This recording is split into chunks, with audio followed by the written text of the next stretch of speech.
সুপ্রিয় দর্শক, এই মুহূর্তের সবথেকে বড় খবর।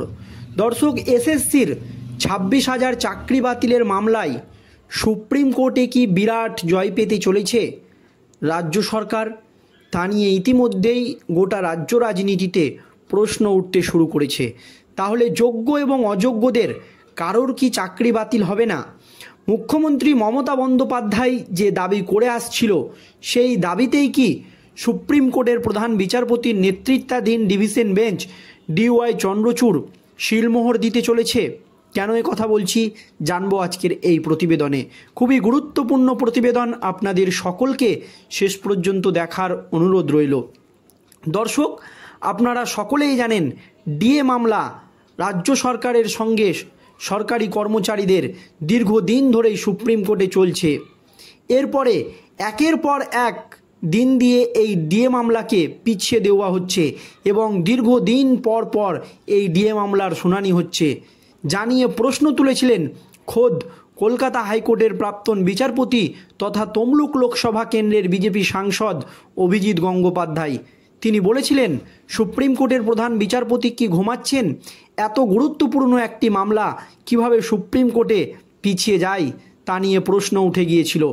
দর্শক, আপনারা সকলেই জানেন যে লোকসভা নির্বাচন চলাকালীন কলকাতা হাইকোর্টের একটি মাত্র রায়ে এই রাজ্যের 25 থেকে 26,000 শিক্ষক শিক্ষিকার চাকরি বাতিল হয়ে যায় এবং কঠোর পদক্ষেপ নেন কলকাতা হাইকোর্টের বিচারপতিরা।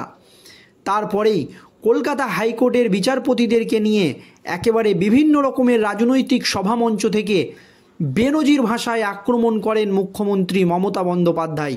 এরপরেই কলকাতা হাইকোর্টের রায় পছন্দ না হওয়ায় সুপ্রিম কোর্টের দ্বারস্থ হয় রাজ্য সরকার এবং মুখ্যমন্ত্রী মমতা বন্দ্যোপাধ্যায় তখনই কিন্তু দাবি করেছিল যে সুপ্রিম কোর্ট এই মামলায় স্থগিতাদেশ দিবে। এই দাবি কিন্তু তিনি করেছিল। আর সুপ্রিম কোর্টে যাওয়া মাত্রই সুপ্রিম কোর্টের প্রধান বিচারপতি ডিওয়াই চন্দ্রচূড়ের নেতৃত্বাধীন ডিভিশন বেঞ্চ কলকাতা হাইকোর্টের যে চাকরি বাতিল মামলার যে রায় কলকাতা হাইকোর্ট যে দিয়েছিল, সেই রায়ে কিন্তু স্থগিতাদেশ দিয়ে দেওয়া হয়। আর এই স্থগিতাদেশ দিয়ে দেওয়ার কারণে লোকসভা নির্বাচন চলাকালীন অনেক স্বস্তি পায় রাজ্যের শাসক দল তৃণমূল কংগ্রেস। তারপর আপনারা জানেন বিভিন্ন রকমের রাজনৈতিক সভামঞ্চ থেকে মুখ্যমন্ত্রী মমতা বন্দ্যোপাধ্যায় সুপ্রিম কোর্টের প্রশংসা করেন এবং সুপ্রিম কোর্টের প্রধান বিচারপতির নেতৃত্বাধীন বা ডিওয়াই চন্দ্রচূড়ের নেতৃত্বাধীন যে ডিভিশন বেঞ্চ তার প্রশংসা করেন। আর এবার কিছুদিনের মধ্যেই এই চাকরি বাতিলের মামলার যে রায়, সেটা কিন্তু মামলার যে শুনানি সেটা কিন্তু হতে চলেছে সুপ্রিম কোর্টে। আর এর আগেই সুপ্রিম কোর্টে যা রিপোর্ট দিল রাজ্য সরকার বা এসএসসি, তা দেখে কিন্তু চক্ষু চড়ক গাছ অনেকেরই। কি রিপোর্ট দেখুন দর্শক।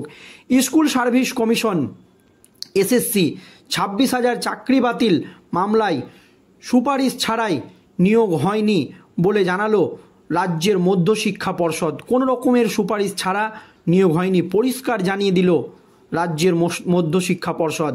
শনিবার সুপ্রিম কোর্টে লিখিত বক্তব্যে পর্ষদ জানিয়েছে, এসএসসির সুপারিশ ছাড়া কাউকে নিয়োগপত্র দেওয়া হয়নি। সঠিক পদ্ধতিতেই 25,844 জনকে চাকরি দেওয়া হয়েছে। শীর্ষ আদালতে পর্ষদ কলকাতা হাইকোর্টের রায় বাতিল করার আর্জি করেছে। এই যে কলকাতা হাইকোর্ট রায় দিয়েছিল, সেই রায় কিন্তু ইতিমধ্যেই বাতিল করার দাবি জানিয়েছে রাজ্যের শাসক দল তৃণমূল কংগ্রেস থেকে শুরু করে স্কুল সার্ভিস কমিশন। আর সেই মর্মেই কিন্তু তারা জানিয়েছে 25,000 চাকরি বাতিলের যে নির্দেশ হাইকোর্ট দিয়েছিল সেটা ভুল এবং তারা প্রমাণ তুলে দিয়েছে। একটা যে কোনো ধরনের প্রমাণ কিন্তু সুপ্রিম কোর্টে সেই রিপোর্ট কিন্তু তুলে ধরা হয়েছে।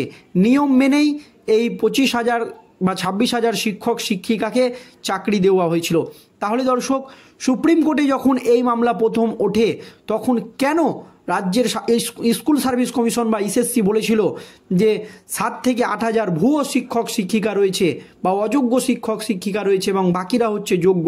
তবে এখন আবার বলছে বা রিপোর্ট জমা দিয়েছে যে 25,844 জনেরই চাকরি কিন্তু বৈধ বা তারা ন্যায্যভাবেই চাকরি পেয়েছে, সকলেই যোগ্য।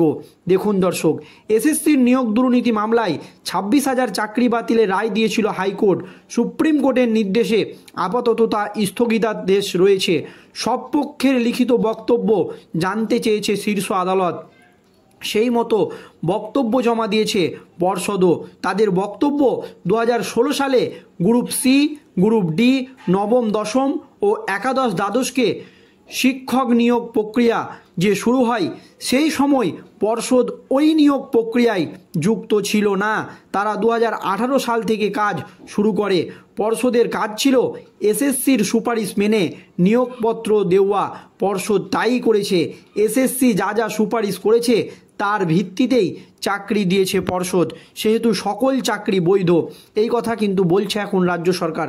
দেখুন দর্শক, তবে সুপ্রিম কোর্টে তথ্য দিয়ে পর্ষদের দাবি নবম দশমে 13,056 জন, একাদশে দ্বাদশে 5,757 জন, গ্রুপ সিতে 2,484 জন ও গ্রুপ ডি কর্মী নিয়োগ হয়েছে 4,547 জনের।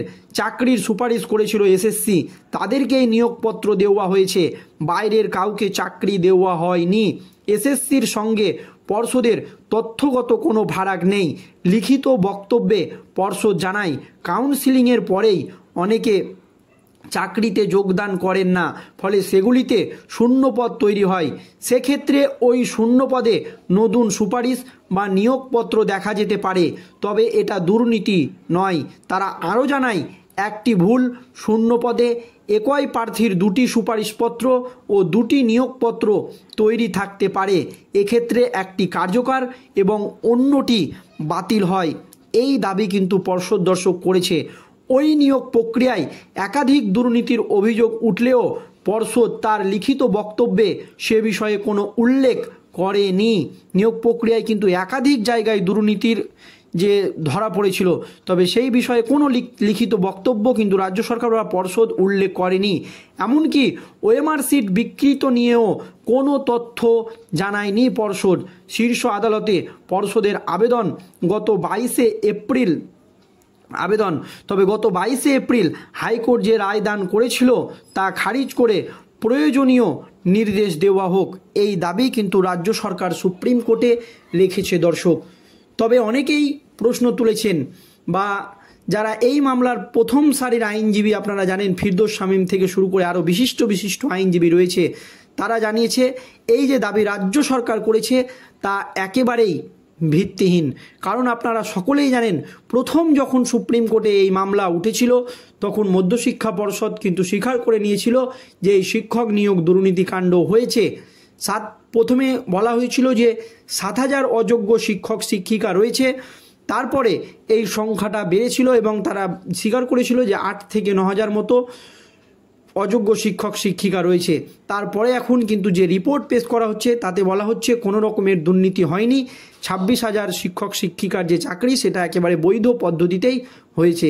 তবে সুপ্রিম কোর্টের বিচারপতিরা স্কুল সার্ভিস কমিশনের এই দাবিতে শিলমোহর দেয়, তাহলে কিন্তু রাজ্যের বিরাট জয় হবে সুপ্রিম কোর্টে। দর্শক, পরবর্তী শুনানিতে সুপ্রিম কোর্টের প্রধান বিচারপতির নেতৃত্বাধীন ডিভিশন বেঞ্চ ডিওয়াই চন্দ্রচূড় কী রায়দান করেন সেটাই দেখার। সকলের নজর থাকবে সেই দিকেই। ধন্যবাদ।